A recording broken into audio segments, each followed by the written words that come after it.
The night Titanic sank. The Atlantic Ocean lay still, like a sheet of glass. A cold wind barely stirred the flags, and the stars hung so low it felt like you could reach out and touch them. It was the night of April 14th to 15th, 1912, the night the greatest ship of its time met its fate. My name was Thomas, a humble stoker aboard the RMS Titanic. We had left Southampton just days earlier, and the ship was a marvel: marble staircases, gilded chandeliers, music drifting from the salons of first class. But below, in the engine rooms, it was a different world: heat, noise, and endless labor. The warning. Around 11:40 p.m., I heard a strange, muffled thud, like something massive had struck the hull. Minutes later, shouts echoed through the corridors: "Ice! We've hit an iceberg!" I rushed to the upper decks. Passengers were gathering, wrapped in coats and robes, eyes wide with fear. Captain Smith ordered the lifeboats to be lowered. But there weren't enough, only 20 for over 2,200 souls. The iceberg and fatal mistake. Titanic had been steaming ahead at full speed, despite warnings of ice. The iceberg was spotted too late. The collision tore open the starboard side, breaching 6 watertight compartments. The ship was designed to survive damage to 4, but 6 meant doom.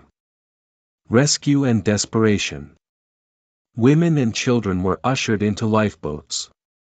I helped passengers climb in, though many refused to believe the ship could sink. "She's unsinkable," they insisted. But the bow was already dipping below the waves. The water was freezing, and anyone who fell in had only minutes before hypothermia set in. I saw the band playing, "Nearer, My God, to Thee," even as the deck tilted steeply. People prayed, embraced, jumped into the sea hoping for a miracle. Final moments. Around 2:20 a.m., Titanic broke in two. With a thunderous roar, the stern rose upright and slipped beneath the waves. I found myself in the water, clinging to debris. All around me, cries, silence, stars overhead, and endless darkness. 2 hours later, the RMS Carpathia arrived and began pulling survivors from the icy sea. Out of more than 2,000 people, only about 700 were saved. Legacy. The sinking of Titanic became a symbol of human pride and tragedy. It changed maritime laws forever, forcing the world to take safety seriously. But for those who were there, it wasn't just history, it was a night when the stars looked down, and the ocean claimed its own. Scientific theories about the Titanic's sinking. When the Titanic sank in the icy waters of the Atlantic in April 1912, the world was stunned. Ever since, scientists, historians, and engineers have tried to understand how a ship deemed unsinkable could vanish beneath the waves in just a few hours.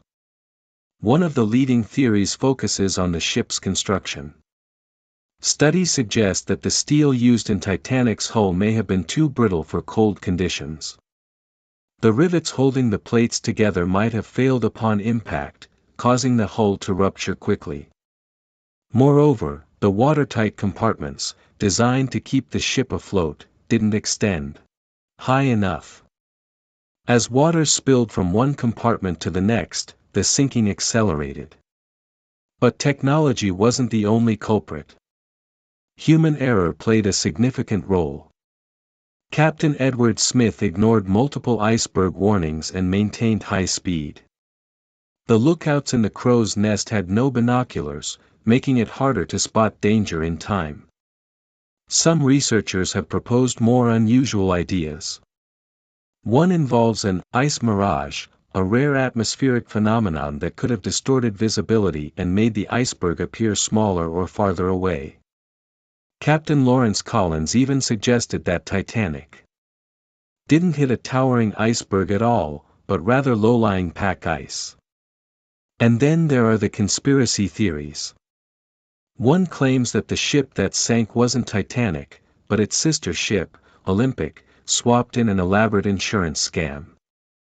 Though evidence is scarce, such theories continue to fascinate. More than a century later, the Titanic remains not just a tragedy, but a mystery that still captivates minds around the world. Construction and fate of the RMS Olympic. In the early 20th century, as nations competed for dominance over the Atlantic, the White Star Line envisioned a trio of colossal ocean liners, Olympic, Titanic, and Britannic. The first to be built was the RMS Olympic, a ship meant to embody luxury, reliability, and engineering excellence. Construction began in 1908 at the Harland and Wolff shipyard in Belfast. Olympic was launched in October 1910 and embarked on her maiden voyage in June 1911. At the time, she was the largest passenger ship in the world. Her interiors were stunning, marble staircases, elegant lounges, and spacious cabins designed to pamper the elite. Unlike her ill-fated sister Titanic, Olympic had a long and eventful career. After the Titanic disaster in 1912, Olympic continued operating and was later converted into a troopship. During World War I, she transported soldiers, participated in military missions, and even sank the German U-boat U-103, earning the nickname Old Reliable. After the war, Olympic returned to civilian service, but the Great Depression made her operation increasingly unprofitable. In 1935, she was retired and eventually scrapped. Yet Olympic remains a legend, the only one of the three sister ships to live a full and honorable life. Modern attempts to recreate the Titanic. More than a century after the Titanic's tragic sinking, fascination with the ship remains strong. In the 21st century, bold efforts have emerged to bring the Titanic back, not as a ghost of the past, but as a modern marvel. The most prominent initiative is Titanic 2, a project launched by Australian businessman Clive Palmer. His vision was to build a faithful replica of the original Titanic, updated with modern safety systems and technology. The ship was intended to follow the same route as in 1912, from Southampton to New York. Interiors would reflect Edwardian elegance. And cabins would be divided by class, just like the original. However, the project has faced repeated delays, and its future remains uncertain. Meanwhile, scientists and filmmakers have turned to digital resurrection. In 2023, the company Magellan conducted a deep-sea expedition, capturing over 715,000 images from nearly 4 kilometers below the surface. These were used to create a full-scale 3D model of the wreck. Featured in the documentary Titanic, The Digital Resurrection, the project revealed new insights into the ship's final moments and even examined personal artifacts recovered from the debris. In this way, the Titanic lives on, not as a vessel, but as a symbol, a digital monument to human ambition, tragedy, and the pursuit of excellence.